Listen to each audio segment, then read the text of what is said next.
Coach Lewis here. Just want to go over a few things today on how to clean up your swing and any type of lower back discomfort or pain during your swing. First things first, I want you guys to understand that before swinging, make sure that you're working on your kettlebell deadlift. That's ultimately going to set you up for a nice hinge, which will start to groove your hip, and ultimately work on getting your swing to be nice and clean and smooth. So it's important that you work on your deadlift in order to have a nice looking swing. Second, make sure that you're working on your deficiencies. And what I mean by deficiencies is that everybody's going to have different type of issues. It could be weakness in the core, so maybe doing some more hard style planks, or working on some breathing techniques to help you kind of create more tension. It could be a mobility issue in the thoracic spine, which will affect your hinge. It could be a mobility issue in your ankle, or a flexibility issue in the hip, or etc., etc. So make sure you're making time for your deficiencies, and a way you can do that is just create a warm-up before swinging or getting into any workout that allows you to just work on those things. So that could be your warm-up. Just work on your deficiencies, because that's ultimately going to help you clean things up, right? All right. With that said, all I'm really going to go over today are just a few techniques that I've been taught that have helped clean up my swing and allow me to really feel the swing where it needs to be felt, right? Core, hips, hamstrings, glutes, etc. It's just in all those spots where you're really getting everything to kind of like tighten up and engage. So the first thing I want to go over is the setup. All right, a problem I see with a lot of people doing swings is the way they start. So you see a lot of this, and people kind of start getting ready to swing the bell. They'll be leaning back. We don't ever want to start the swing from there.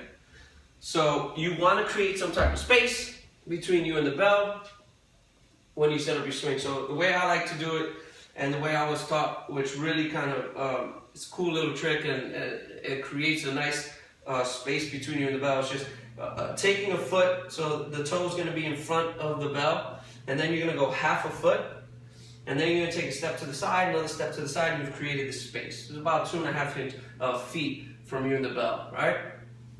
From there, I like to get comfortable. I like to grab the bell, tilt it, and I like to stay in the hole, like just the same way people say you need to be comfortable at the bottom of your squat, right?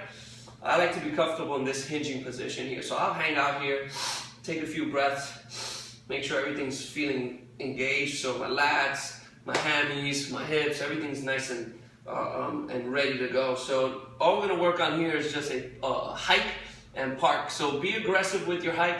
Make sure when you hike, you're going straight into the groin and not letting the bell go below the knees, right? So hike it, park, hike, park, hike, park, hike, park. What you don't want to do is hike here, because that is loading my back as I'm doing it, right? So the hiking and parking is extremely important. You can run through 5 reps and do that like 3 times just to get a nice good warm up of your hike. So ultimately that hike has to be aggressive and strong.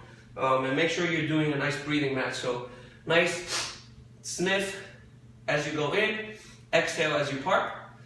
All right, from there, what we want to do is put the swing together and understand that you are not lifting the bell at any point. The bell is not to be lifted.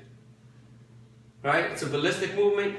The drive of the bell comes from the hips, quads lock out, abs tighten up, lats lock in. Right, we're packing those shoulders, and the bell should float, right? Where you don't want to be lifting the bell.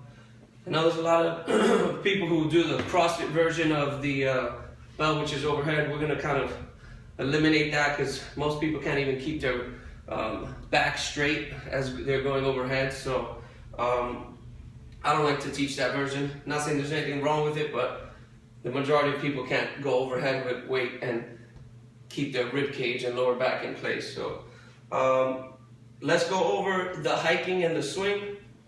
So again, I'm going to set up, get comfortable, hike,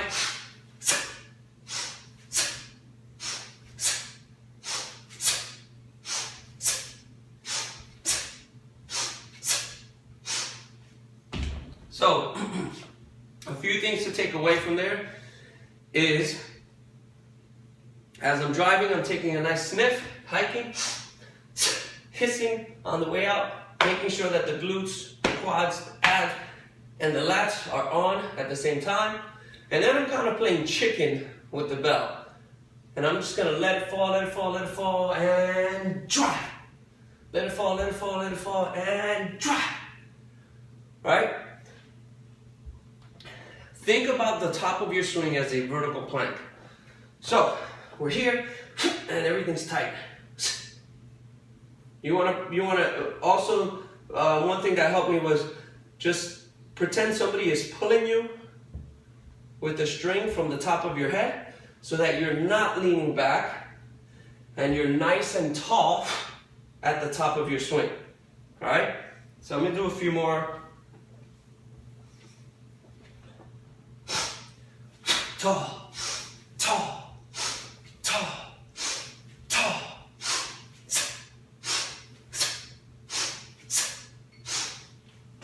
And I'm parking. All right? So those are just a few things that you can do to kind of clean up your swing. I would also kind of maybe do 5 swings and go into a hard style plank just to reinforce that tension that we want at the top of the swing.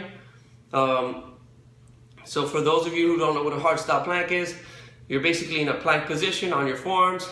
The only thing that's relaxed is the neck, so you want to elongate the neck, right? And we want to create tension at the heels, inner thighs. We're going to kind of have a small posterior tilt of the hips, lock in the rib cage, drive the elbows and toes together, and just focus on your breathing. All right, so let me do a few. So I can demonstrate real quick so you guys can understand. So we're in a regular plank position, nice long neck, heels together. Pretend you have a yoga block in between your thighs, squeeze that. So we don't want you here, we're gonna kind of slightly tuck in and give you a posterior tilt, lock in the rib cage. Now we're just gonna drive the elbows and toes towards each other.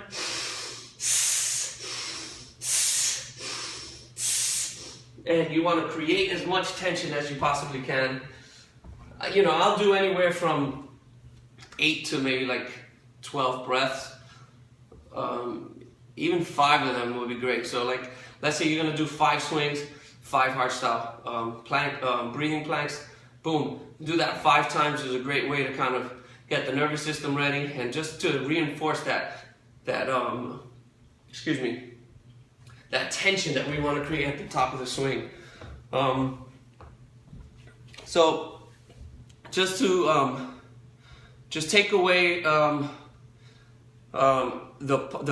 practice of the hiking and the parking, understanding that you want to be nice and tall at the top of your swing, right? You want to be relaxed as the bell goes towards the groin, nice and solid as you're at the top of your swing.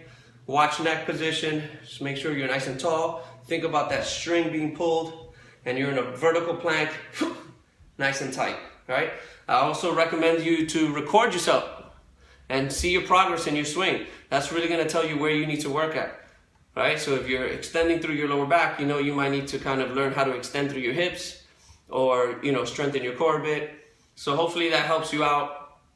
If you have any questions, feel free to leave them at the bottom of the YouTube video page, and look forward to my next video. Thanks.